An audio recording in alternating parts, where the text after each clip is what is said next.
రామాయణం. దశరథుడి మనస్సులో ఘర్షణ. ఆ ఘర్షణే అంతులేని దుఃఖం.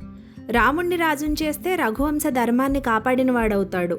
భరతుణ్ణి రాజుని చేస్తే తాను ఇచ్చిన మాట నిలబెట్టుకుని వ్యక్తి ధర్మాన్ని కాపాడినవాడవుతాడు. ఒక వ్యక్తి ధర్మం కన్నా వంశధర్మం ప్రధానం కదా అని వంశధర్మాన్ని నిలబెట్టడానికి రాముణ్ణి రాజును చేయాలని ప్రయత్నిస్తున్నాడు.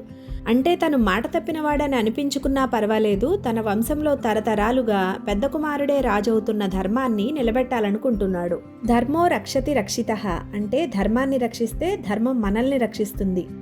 ఒక వ్యక్తి ఏదైనా పని చేయాలన్నా ఆలోచన చేయాలన్నా అది తనకు శ్రేయస్సా తన కుటుంబానికి శ్రేయస్సా అంటే కుటుంబ శ్రేయస్సే ప్రధానం. అదే తన కుటుంబానికి శ్రేయస్సా తన వంశానికి శ్రేయస్సా అంటే వంశ శ్రేయస్సే ప్రధానం. తన వంశ శ్రేయస్సా సమాజ శ్రేయస్సా అంటే సమాజ శ్రేయస్సు ప్రధానం.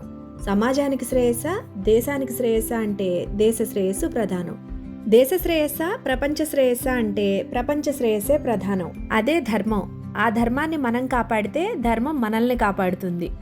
ఒక వ్యక్తి మాట్లాడే మాట, చేసే ఆలోచన, అనుసరించే ప్రవర్తన సమాజ శ్రేయస్సుకు దోహదం చేసేదిలా ఉంటే ఆ వ్యక్తి ధర్మబద్ధంగా జీవిస్తున్నట్లు, ధర్మజ్ఞుడు అంటారు. సమాజం అంటే వ్యక్తుల సమూహం కాబట్టి వ్యక్తులు ధర్మపరులైతే సమాజం బాగున్నట్టు. నిన్నటి రాత్రి రాముణ్ణి పిలిచి, రామా, రేపే నీకు యువరాజ పట్టాభిషేకం అని చెప్పారు. రాముల్లో ఎలాంటి అత్యుత్సాహమూ లేదు. రాముడు అలాగే అని దశరథుడికి నమస్కరించి వెళ్ళిపోయాడు.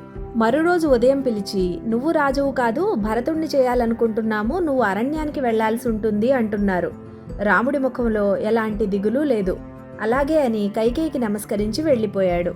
దుఃఖం వచ్చినప్పుడు కుంగిపోవడం, సుఖం వచ్చినప్పుడు అధికోత్సాహంతో పొంగిపోవడం, విషయాల పట్ల రాగం, భయం, క్రోధం లేకుండా స్థిర బుద్ధి కలిగిన వాడు ముని అని భగవద్గీత చెప్తుంది.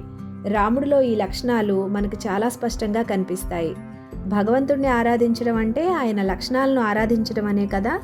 జై శ్రీరామ్.